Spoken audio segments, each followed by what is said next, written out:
Hey, what's going on, guys? So today I'm coming to you with an Armada build, and the purpose of this Armada build is to explore more usage for Intensify Firepower, the new fleet command coming in Wave 7. Before I jump into this, though, I just want to remind everybody there is another round of the giveaway going on right now. The only thing you need to do to enter is to be a subscriber and make sure you leave a comment on this or one of my other videos. And that's it, and this will be running for about another week. The winner is going to get a $20 gift card to Cool Stuff for an expansion of your choice.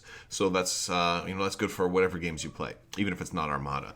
Also, make sure you click the little bell for alerts so you don't miss when I give that out. And so let's jump right into here. I'm using Ryan Kingston's Fleet Builder. I'm going to use the Rebel version of it because I think a lot of the focus has been on the Imperial side, since the Imperials seem to have the more popular platform for the fleet command. So one of the things we're going to do is we're going to go ahead and add a Pelta. I'm going to go with the assault ship, a little bit cheaper version. We're going to add, now we don't have it in here yet, but since it is a 6-point, I'm putting shields to maximum in here. So this is just a proxy substitute for Intensify Firepower. Now, one of the advantages I think that the Rebels are going to have with Intensify Firepower, or with actually just like they have with most of these fleet commands, is that the Rebels can have more ships. So these commands tend to work best the more targets you can hit them on. So for this case, I'm thinking let's go for a lot of ships. I'm actually going to run a 7-ship build. This is going to be a very squadron light build, a very ship heavy build, and we're going to hope to be able to maximize this. So our commander is going to be Leia, since she will also help us out with the more ships we have. And one of the things we're going to be doing is we're going to be doing concentrate fire an awful lot. So let's start with our ships. Now, one of the things that makes this hard is there's a certain upgrade I'm going to use that is kind of an expensive upgrade, but I'm going to be using spinal armament. I'm going to use this on a couple of times. Now, not everybody has a whole lot of spinal armaments, so you don't have to use spinal armament. You can use something else. I'm also going to use a Nebulon over here. Let's see, Nebulon. I'm going to go with the support refit, and we're going to give this guy the salvation title. And the idea here is we're focusing on frontal firepower. All right. So salvation is a good title for this guy. He can, especially if he's got some dice mitigation. Now, this isn't a perfect synergy here with Intensify Firepower, because Intensify Firepower does allow you to, and again, if we're not using shields to maximum, we're using Intensify Firepower. That's just a placeholder because it's the same point cost. But it lets you change the die to a hit, but it has to be only a hit. So Salvation won't give you, a crit, which is going to be 2 damage, but it does prevent against blanks.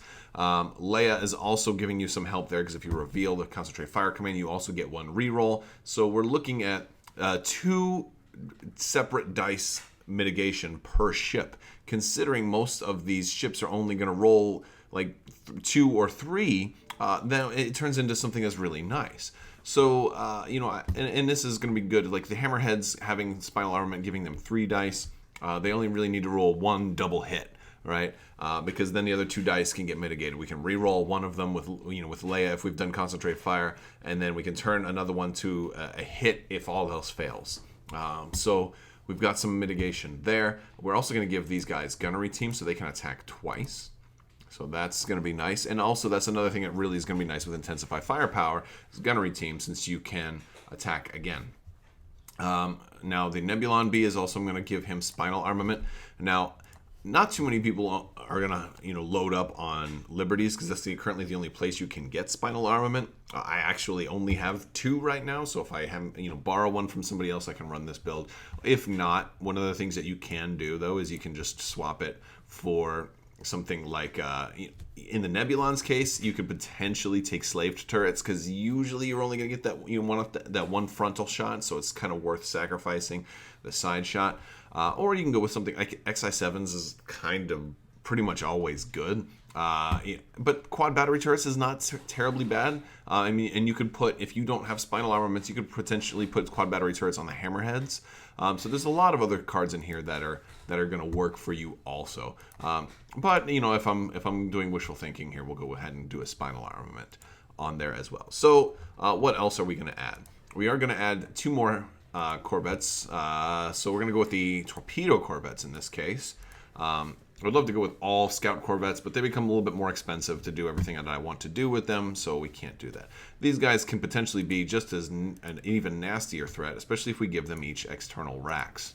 All right, and considering we've got we've got lots more dice mitigation, and that's kind of one advantage that I always like to play with the Empire. Is the Empire I can just give Darth Vader, and I have all the dice mitigation I want. So if anytime I just roll a fistful of dice and they all turn up blank, I'm okay if I have Vader. If I don't have access to Vader, or if I'm playing Rebels, for example, you have to have other things. And you have to come up with other ways to do it. And usually, it's just harder to do that. So Leia was one way to give you a little bit of dice mitigation, and then Intensify Firepower is another way to get it. You combine them both together, and now you've got a great little mechanic going on right here. So now we've got 1, 2, 3, 4, 5, 6 ships. I'm going to add another one, and it's going to do 2 things. I'm going to add a GR75 Combat Retrofit. Now, normally people tend to run medium transports. Combat Retrofit is going to be nice here for one reason is Intensify Firepower is going to be nice on this, because if this ship rolls an accuracy, it's a complete waste, right? So it makes this die 25% more valuable, because you won't have to worry about rolling an accuracy. And there's 2 accuracies on the blue die, so that's good. Or if you concentrate fire with it, then it makes it better that way also. But not only that, this guy is in here for CommsNet. And the purpose of that is so that he can take concentrate fire every turn and pass those tokens over to the Pelta. So they don't necessarily, so this ship doesn't have to actually use the concentrate fire. But, so you got options here. You got lots of options. So that is great. And what I would do actually first turn, I'd have the GR75 take a concentrate fire and keep the token. And do the same thing with the Pelta, keep that token. And so when we actually get to shooting, you don't have to, the Pelta can spend its own, and the GR75 can potentially actually spend its own command and not have to send that token over. And then if you're in the last round of shooting, you just spend the card itself, and then let the GR75 spend its own command again. So that much is fun. So now we've got 1, 2, 3, 4, 5, 6, 7 ships. Now we are running out of room, so I'm just going to put 2 Z95s in here for squadrons. You got to have some squadrons. At least I get 2 separate squadrons here. They're not going to last long. The whole hope here is that they just slow down the other ships. We do have enough other ships here with that we could potentially get some anti-squadron shots going. The GR75 can be good for that. It's not the black die, but you have a lot of ships that can do anti-squadron firepower. These hammerheads can be pretty nice for that as well. So hopefully the squadrons won't completely tear you apart. That's one of the risks you take when you go with a really high active, with a lot of ships. But 7 ships is really nice. You will not have a tremendous deployment advantage though, because you only have 2 squadrons. So let's look at objectives for this lovely little list right here. So we're going to look at our red objectives here now. I think this one is pretty obvious. If you've seen my videos on objectives, I'm definitely going with opening salvo in this case. Although Most Wanted could potentially work as well. Most Wanted might be a nice option. I think opening salvo is clearly the winner here because I've got so many. I do have a GR75. It's not the super cheap GR75, but still I have somebody that I could put Most Wanted on. But all of these guys getting 2 extra dice of my choice, by the way, is just tremendous. And since I do have ways to mitigate the bad dice, it's just a recipe for success, for sure. So we've got our red one. That one's pretty much a given. The only problem with that one is it does benefit my opponents too, but I almost never see 6 activations on the other side of the table, let alone 7. So I'm definitely going to get the advantage there. So what are we going to do for yellows? Well, I talked about this one in my yellow objectives video as well, and I'm thinking of going with Fleet Ambush because it forces squadrons to deploy last, so it completely negates my not having any any squadrons, or hardly any squadrons to deploy. So if they choose this one, not only do I get to put some of them in an ambush zone that are going to start closer to me and within my firing line, it also removes any deployment advantage of squadrons that they might have. So I like fleet ambush in that case. And for blues, I'm not really, I don't have, one of the problems here in this build is that I don't have any strategic. So I like to fall back to the last two, superior positions and solar corona. Superior positions works a little bit better if you've got stuff that can reliably get rear shots. And since most of my ships here aren't super maneuverable and they're front arc oriented, I'm going to go with solar corona. And what solar corona is going to do is going to let me deploy last. I can point directly at where I want to be shooting, so I can set up the firing line, know that they're all pointing in the same direction, going towards, whether it's at an angle or straight at the opponent. I can space them out just enough that they'll have a hard time trying to flank me, especially with 7 ships, and I can preserve those evades. I can preserve, like that single accuracy. That's when they're hitting back, and I want to cancel their hit, their double hit. I can preserve those things, especially on the hammerheads that only have one of each, and the pelta that has like only one of each.